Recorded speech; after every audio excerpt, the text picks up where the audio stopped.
ये वारी एड़िते తీసుకుపోదాం చదువు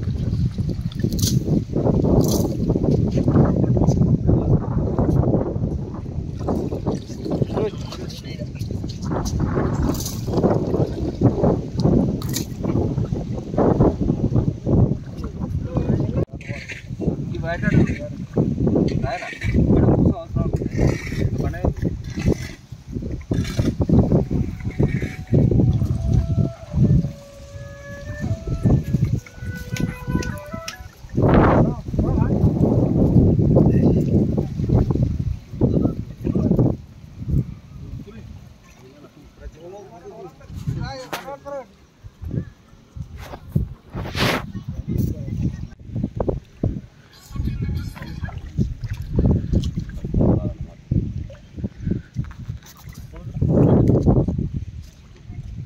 నిన్నటి రోజున బస్వాపూర్ గ్రామంలో ఈ అకాల వర్షాలకు బస్వాపూర్ గ్రామంలో దాదాపుగా 50-60 క్వింటాల వడ్లు చెరువులో కుట్టుకుపోవడం జరిగింది.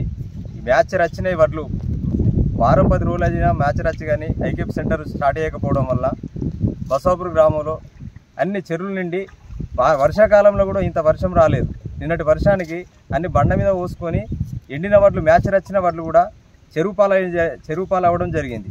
కావున ప్రభుత్వం ఆదుకోవాలని కోరుతున్నాం.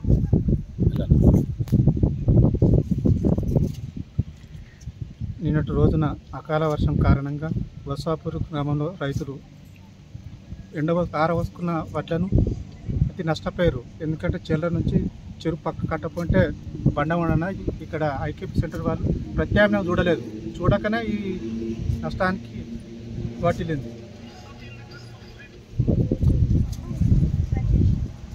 తంగలపల్లి మండలం బస్సాపూర్ గ్రామంలో మరి నిన్న కురిసినటువంటి అకాల వర్షంతో రైతన్నలు చాలా నష్టపోవడం జరిగింది.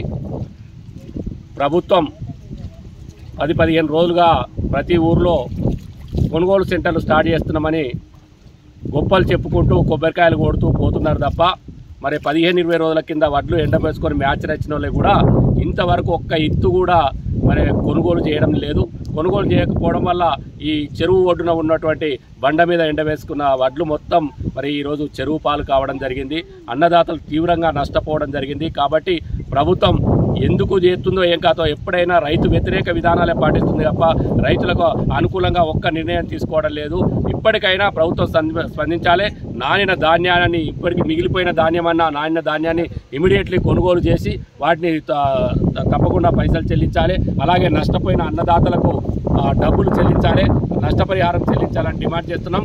లేకుంటే రైతన్నలు మరి అరిగోసపడే ప్రమాదం ఉంది. కాబట్టి ఇప్పటికే ఒక పక్క రైతు భరోసా దాకా ఇంకా యూరియా దొరకక అష్ట కష్టాలు పడి పంటలు పండించుకున్న రైతులకు ఈరోజు అమ్ముకుందామంటే కూడా కొనే నాదులు లేని పరిస్థితుల్లో రైతులు ఇబ్బందులు పడుతున్నారు. ఇప్పటికైనా ప్రభుత్వం మేల్కొని వడ్లు కొనుగోలు చేపట్టాలని, నష్టపోయిన రైతులకు నష్టపరిహారం చెల్లించాలని మేము డిమాండ్ చేస్తున్నాం.